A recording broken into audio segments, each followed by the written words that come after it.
بڑی مشکلوں سے صبر کر کے وہ لباس تبدیل کر کے آئی تو وہ کروٹ لیے سو چکا تھا۔ کمرے میں بہت مدھم روشنی تھی، مگر اندر سے وہ آگ کی طرح سلگ رہی تھی۔ صبح زینب بھابی نے آ کر دروازے پر دستک دی تو ہڑبڑا کر اٹھ بیٹھی۔ ابھی فجر کے وقت اس کی آنکھ لگی تھی، پوری رات تو روتے ہوئے گزر گئی تھی۔ اس نے دوپٹہ ٹھیک کرتے ہوئے دروازہ کھولا اور انہیں ادب سے سلام کیا۔ جواباً انہوں نے اس کو خود سے لپٹا لیا۔ دو دو نہاؤ پوتو پھلو، وہ تو نثار ہی ہو گئی تھی۔ ہے یہ ابھی تک سو رہا ہے؟ انہوں نے ایک شریر سی نظر عمر پر ڈالی جو بے خبر سو رہا تھا، پھر اسے دیکھا۔ سرخ متورہ آنکھیں، قدرے بکھرے بال، کہیں کہیں اٹکی ہوئی افشاں کے سنہرے زرے، وہ پوری طرح سے لٹی پٹی دکھائی دے رہی تھی۔ بھابی کی آنکھیں پوری طرح سے روشن ہو گئیں۔ کیسا لگا تمہیں عمر؟ وہ فوراً اشتیاق سے پوچھ رہی تھی۔ اب وہ انہیں کیا بتاتی؟ وہ تو اسے ٹھیک طرح سے دیکھ بھی نہیں پائی تھی، بس اسے سنا ہی سنا تھا، اور جو سنتا تھا وہی اسے مار ڈالنے کو کافی تھا۔ اس نے سب کو سوچ کر سر جھکا لیا۔ سب سمجھ میں آ جائے گا میری جان، مگر آہستہ آہستہ، صبر سے، حوصلہ سے۔ انہوں نے دوبارہ اسے لپٹایا تو اسے لگا جیسے وہ وہیں بکھر جائے گی، چیخ پڑے گی، چلا چلا کر ان سے پوچھے گی انہوں نے کس بات کا اس سے انتقام لیا ہے، جو عمر جیسا ٹھنڈا ٹھاڑا آدمی اس کے حوالے کر دیا ہے۔ مگر وہ کچھ بھی تو نہیں کہہ سکی، کچھ بھی تو نہیں پوچھ سکی۔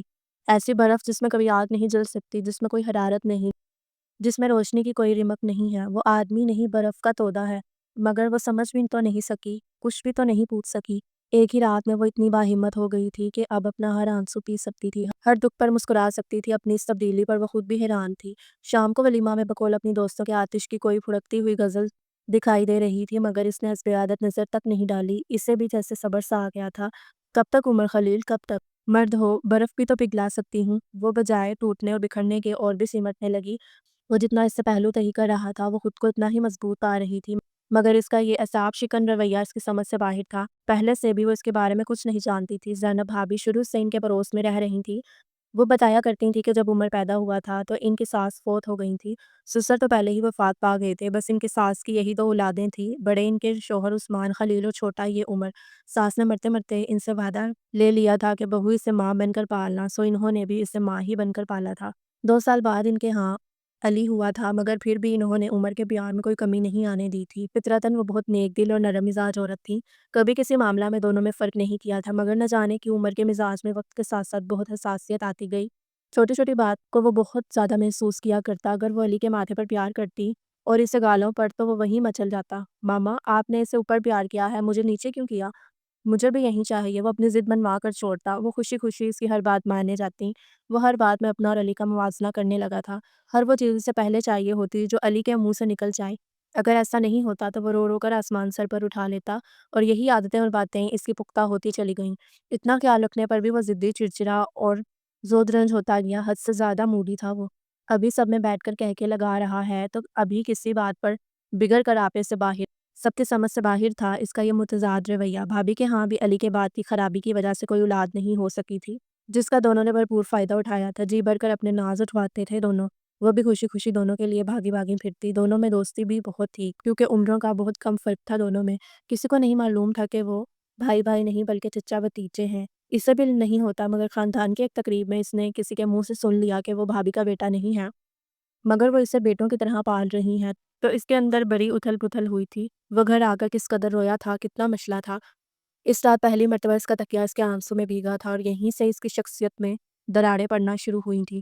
صبح ہوتے ہی اس نے بھابی کو پہلی بار ماما کے بجائے بھابی کہا تو وہ کچھ دیر کو تو جیسے سن سی ہو گئیں اور اسے دیکھتی رہ گئیں۔ بھی خیال آتے ہی اسے دونوں کانوں سے پکڑ کر جھنجھلا ڈالا۔ کیا کہا تم نے مجھے؟ بولو، کیا کہا؟ میں بھابی ہوں تمہاری، ماما نہیں؟ کس نے انڈیلا ہے یہ زہر تم میں؟ بتاؤ کس نے؟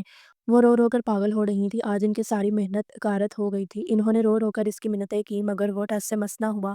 آپ میری ماما نہیں ہیں، آپ میری بھابی ہیں، اور میں آپ کو بھابی ہی کہوں گا۔ 12 سالہ عمر خلیل اس وقت ہر درجہ کٹھور بنا ان کو رلا رہا تھا۔ اور سنو علی، اب اس کا نشانہ علی تھا۔ تم میرے بھائی بھی نہیں ہو۔ اس نے غصے سے اپنی انگشت شہادت اس کے سینے میں ٹھونکی۔ تم اب مجھے چاچو کہو گے، سمجھے؟ اگر نہیں کہو گے تو میں تمہارے ساتھ کھیلنا بالکل بند کر دوں گا۔ وہ پیٹ موڑے کھڑا اسے دھمکیوں پر دھمکیاں دے رہا تھا۔ 10 سال کا علی اس کے بدلتے تیوروں پر سہما سا کھڑا تھا۔ بھابی الگ اس منحوس لمحے کو کوس رہی تھی جب وہ اسے زبردستی اپنے ساتھ اس تقریب میں لے گئی تھی جہاں یہ زہر اس کے کانوں میں پڑا تھا۔ انہوں نے تو ایک لمحہ کو بھی اسے خود سے جدا، خود سے الگ نہیں سمجھا تھا۔ پھر یہ سب کیا ہو گیا تھا؟ خدا غارت کرے ان کہنے والوں کو۔ انہوں نے دوپٹہ سے آنکھیں مس لیں۔ اس دن سے وہ بہت چپ رہنے لگا تھا۔ شاید اس کی انا اس کی حساسیت پر